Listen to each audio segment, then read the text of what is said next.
अरे दोस्तों, आज हम बात करेंगे गणेशा की, हमारे प्यारे बप्पा की।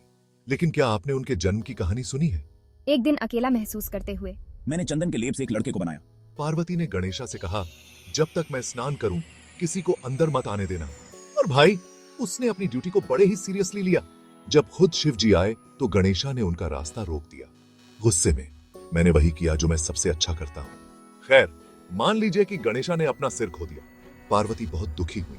शिवजी ने गणेशा को वापस लाने का वादा किया। उन्होंने हाथी का सिर लिया और उसे गणेशा के शरीर पर रख दिया।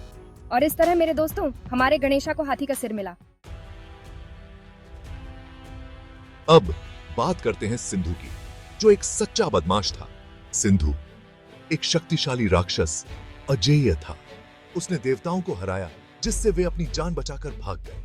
हारे हुए देवता मदद के लिए ब्रह्मा जी के पास गए। ब्रह्मा जी ने कहा, केवल गणेशा ही सिंधु को हरा सकते हैं। तो सभी ने गणेशा विघ्नहर्ता से प्रार्थना की। गणेशा ने उनकी प्रार्थना सुनकर सिंधु को द्वंद्व युद्ध के लिए ललकारा। वह लड़ाई अद्भुत थी। धरती कांप उठी, आसमान गरज उठा और देवता भी विस्मय से देखते रहे। गणेशा ने अपनी बुद्धिमत्ता का उपयोग करते हुए सिंधु को मोदक का एक विशाल गोला निगलने के लिए चकमा दिया। देखिए, मिठाई की ताकत कुछ भी जीत सकती है। अब देवता भी तो गुस्सा हो सकते हैं, है ना? एक बार पार्वती ने गणेशा से कहा कि जब तक वह स्नान करें तब तक वह उनके द्वार की रखवाली करें। शिव अपनी पत्नी को देखना चाहते थे। फिर से गणेशा ने रोक दिया। इस बार शिव सचमुच अपना आपा खो बैठे। इस बार मैं सचमुच अपना आपा खो बैठा। एक भयंकर युद्ध छिड़ गया। पहाड़ टूट गए और नदियां सूख गईं। पार्वती शोर सुनकर बीच बचाव करने आई। अपने बेटे और पति को लड़ते हुए देखकर उनका दिल टूट गया। आज से गणेशा की पूजा अन्य सभी देवताओं से पहले की जाएगी। और इस तरह गणेशा विघ्नहर्ता विनायक बन गए, जिनकी पहले पूजा की जाती है। याद रखें, सम्मान ही सब कुछ है, यहां तक कि देवलोक में भी।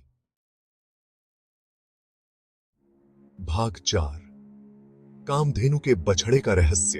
एक दिन कामधेनु दिव्य गाय विचलित होकर गणेशा के पास आई। उसका बछड़ा कहीं खो गया था। रोते हुए उसने गणेशा से मदद की गुहार लगाई। गणेशा हमेशा दयालु तुरंत बछड़े को खोजने निकल पड़े। उन्होंने जंगलों और पहाड़ों में ऊपर और नीचे हर जगह खोज की, लेकिन बछड़ा कहीं नहीं मिला। अंत में उन्हें खेलते हुए बच्चों का एक समूह मिला। और अंदाजा लगाइए, वे एक प्यारे से बछड़े के साथ खेल रहे थे। गणेशा को एहसास हुआ कि यह कामधेनु का बच्चा है। उन्होंने बच्चों को बछड़े को उसकी मां के पास वापस करने के लिए प्यार से मना लिया। कामधेनु बहुत खुश हुई। उसने गणेशा को आशीर्वाद दिया। देखिए, देवता भी जरूरतमंदों की मदद करने में विश्वास करते हैं, चाहे वो बड़ा हो या छोटा।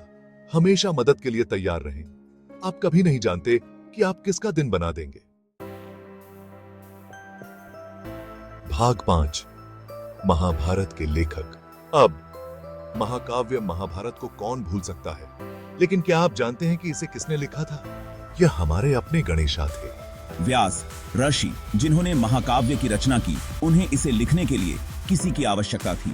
उन्होंने गणेशा से संपर्क किया, जो एक शर्त पर सहमत हुए। व्यास को कहानी सुनाते समय रुकना नहीं चाहिए। व्यास ने बदले में अपनी शर्त रखी। गणेशा को लिखने से पहले प्रत्येक श्लोक को समझना होगा। वर्णन शुरू हुआ और व्यास, एक कुशल कहानीकार, ने एक ऐसी जटिल कहानी बुनी कि गणेशा को भी सोचने के लिए रुकना पड़ा। व्यास को रोकना नहीं चाहते थे। गणेशा ने अपने एक दांत को तोड़ दिया और उसका उपयोग लेखन जारी रखने के लिए किया। और इस तरह समर्पण और थोड़े से त्याग के साथ महानतम महाकाव्य का जन्म हुआ। याद रखें, कड़ी मेहनत और समर्पण से आप कुछ भी हासिल कर सकते हैं, बिल्कुल गणेशा की तरह।